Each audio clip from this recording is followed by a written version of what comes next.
Lockdown के बीच केंद्र सरकार ने पर्यटकों, मजदूरों और फंसे हुए छात्रों को अब एक राहत दी है। आपको बताएं कि अब जो फंसे हुए प्रवासी मजदूर हैं, छात्र फंसे हैं, वो अब अपने घर को जा सकते हैं। दरअसल केंद्र सरकार ने छात्रों, पर्यटकों और प्रवासी मजदूरों को कुछ शर्तों के साथ एक राज्य से दूसरे राज्य तक जाने के लिए छूट दे दी है।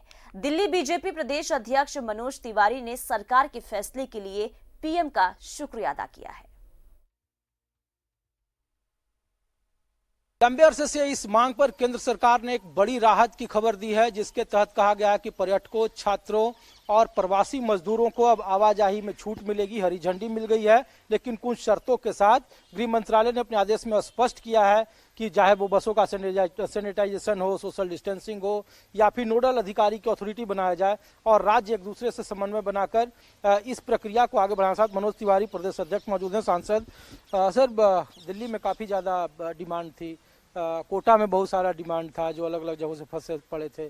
अब कम से कम केंद्र सरकार ने राहत की खबर दी है। जी हाँ, कई लोगों की ये डिमांड हो रही थी और देश के अलग अलग हिस्सों से, तो उसको ध्यान में रखते हुए कि मजदूर कहीं हैं, वो अपने घर जाना चाहते हैं, छात्र हैं, इस लॉकडाउन में अपने घर पहुंच करके वहाँ पे बेहतर महसूस करेंगे, तो इसको ध्यान में रखते हुए कई दिनों से ऐसा रास्ता निकाला जा। अब इस राहत की खबर से कम आप लोग भी राहत की सांस ले रहे होंगे, क्योंकि बहुत सारे मजदूरों का प्रेशर था, खाना बांट रहे थे, लेकिन लोग घर जाना चाह रहे हैं। निश्चित रूप से, और हमारे लिए तो खास तौर से आप समझ सकते हैं, यूपी, बिहार, झारखंड के जो अभी माइग्रेंट लेबर्स हैं, उनमें कई जगह से, कहीं चेन्नई से, केरल से, शिलोंग से, कलकत्ता से, दिल्ली से, फरीदाबाद से, बस भैया हमें गाँव में भिजवा दो, भैया हमें गाँव में भिजवा। जो मजदूर और जहाँ पे ज्यादा उनकी तादाद है, उस पर आम आदमी पार्टी सरकार ने कहा कि राजनीति कर रही है बीजेपी।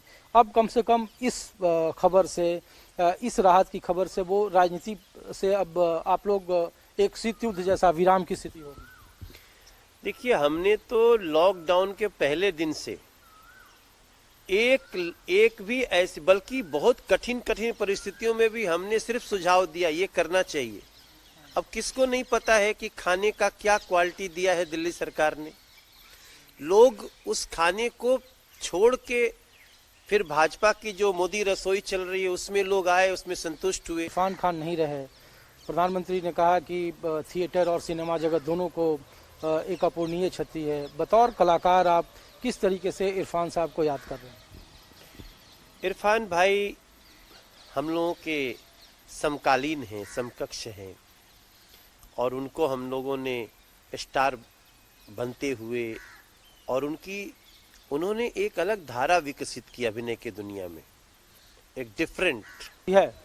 कैमरामैन शशि के साथ ऋषिकेश कुमार, न्यूज़ 11, दिल्ली।